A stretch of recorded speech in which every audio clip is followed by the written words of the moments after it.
जी का मंदिर है। यहाँ इस पे संरक्षक में मेरे फादर का नाम तुम्हें दिखाई देगा जब तुम उसको देखोगे। ये संरक्षक लोग हैं। हाँ ये ठीक है। ये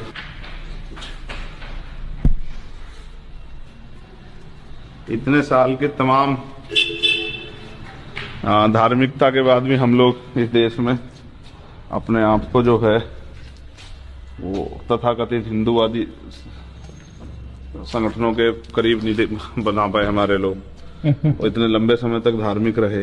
टेंपल की वजह से आपका जो टच रविदास जी से काफी रहा है। हाँ, बचपन से मेरे आज भी याद है। ये जब इसमें सिर्फ हमने थोड़ी सी होश संभाली तब यहाँ एक झंडा टाइप लगाया हुआ था।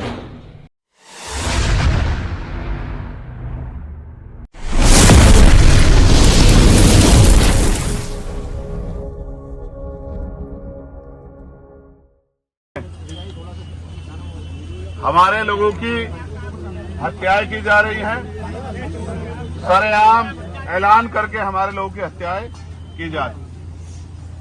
हत्या करने के बाद लंबे समय तक न्याय तो बहुत दूर की बात है, न्याय पे चर्चा भी नहीं हो रही। मैं इसके लिए अपराधियों से ज्यादा हमारी चुप्पी को ज्यादा जरूरी मानता हूं। इसका कारण मानता हूं, जितना हम लोग चुप रहेंगे और अन्याय को सहते रहेंगे उतना ही अन्याय हमारी तरफ बढ़ता रहेगा। आज हमने जो मांग पत्र दिया है उसमें जो आर्थिक मदद की मांग थी और नौकरी की मांग थी वो प्रशासन के लोगों ने ऊपर शासन के लोगों को भेजने का और उस पे प्रभावी काम करने का आश्वासन दिया है। साथ साथ इनके बच्चों की पढ़ाई और इनकी मृतक की पत्नी की पेंशन और जो कंपनसेशन का पैसा अब तक नहीं पहुंचा था उस पैसे को भी पहुंचाने का उन्होंने हमें ऑन रिकॉर्ड उसका डाटा दिखाया कि हमने इस काम को कर दिया। वो इनकी पत्नी की पेंशन के लिए भी हमसे, क्योंकि हमारा अधिकार है, तो वो इसके लिए सहमत है कि उनको पेंशन बनेगी और उनके बच्चों की जब तक वो पढ़ाई करेंगे उनके बच्चों की पढ़ाई होगी। जो आरोपी था, एक आरोपी जिसने सरेंडर किया था, उसके साथ 2 लोग और हैं। ये बात भी जानकारी में आई। उनमें से एक को गिरफ्तार कर लिया गया और एक अभी फरार है। उन्होंने हमें आश्वासन दिया है कि हम उस दोषी को भी जल्दी गिरफ्तार करेंगे और उनके अलावा भी कोई व्यक्ति शामिल होगा तो उसको भी गिरफ्तार करेंगे। ये बात अच्छी बात है कि आज आपने बड़े पैमाने पे अपना आक्रोश जाहिर किया है और अपने संख्या बल से शासन प्रशासन को ये सोचने के लिए मजबूर किया है कि अगर इस तरह से कानून व्यवस्था अप्रभावी रही, कानून व्यवस्था में को संभालने में कानून को लागू कराने वाले लोग और कानून को पालन कराने वाले लोग अगर असफल रहे तो जन आक्रोश बढ़ेगा। लेकिन मेरा आपसे भी ये कहना है कि आप भी संगठित रहो, आप भी संगठित रहो। जब तक आप संगठित नहीं रहोगे और समाज को साथ लेकर नहीं चलोगे तब तक मुझे नहीं लगता कि ये हत्याएं बंद हो सकती हैं। हत्या होने के बाद वो आरोपी जेल चला जाए या उसको फांसी की सजा हो जाए, लेकिन उस परिवार का क्या, जिस परिवार से कमाने वाला चला गया है, जिस परिवार का सहारा चला गया है। ये जो माँ बाप यहाँ बैठे हैं ये इस उम्मीद से बैठे हैं कि इनके बारे में सोचा जाए, लेकिन आप जानते हो शासन सत्ता उनकी है और उनकी शासन सत्ता में हमारे लोगों की हत्या की छूट मिली हुई है, तो हम क्या करें। मैं आपसे भी कहता हूँ, ये जो नौजवान यहाँ खड़े हैं, जब तक आप अपनी शासन सत्ता नहीं बनाओगे तब तक ये हत्याएं रुकने वाली नहीं है।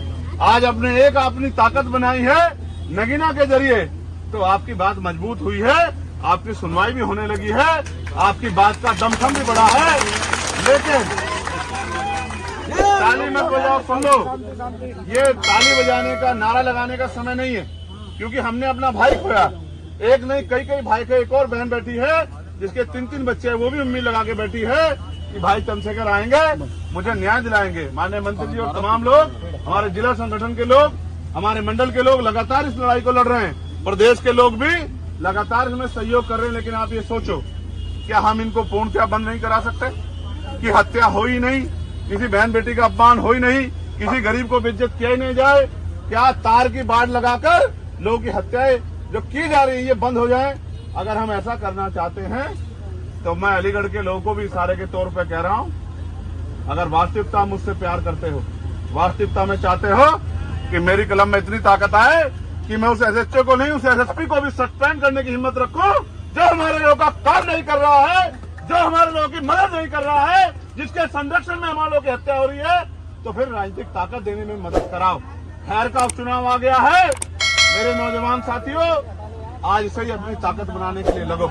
और इस बार जब खैर में उपचुनाव हो 6 महीने के अंदर, तो आजाद समाज पार्टी का मेंबर ऑफ असेंबली एमएलए वहां से जीत के जाना चाहिए। यही इस परिवार को सच्ची श्रद्धांजलि होगी और यही हमारी ताकत का बनने का काम यहाँ शुरू होगा। और जैसे हमारी ताकत यहाँ बनेगी, ये गुंडे घरों में घुस जाएंगे, ये गुंडे क्षेत्र छोड़ के भाग जाएंगे, ये गुंडे घरों में दुबक जाएंगे और गुंडागर्दी इनकी गुंडागर्दी हवा हवाई हो जाएगी। ये भी आपको सम्मान से बात क्या करेंगे, लेकिन ये तभी संभव है कि जो बिजनौर के लोगों ने करके दिखाया वो अलीगढ़ के लोग भी करके दिखाएं। ये अलीगढ़, इसका इतना बड़ा नाम है और मुझे गर्व महसूस होता है कि यहाँ इतना मान सम्मान आप लोगों ने कमाया है, लेकिन यहाँ इतना बड़ा जुल्म हो रहा है। तो ये चिंता का विषय है और इस चिंता को आपको मुझे समझना पड़ेगा। सिर्फ नारा लगाने से या मोटरसाइकिल दौड़ाने से काम नहीं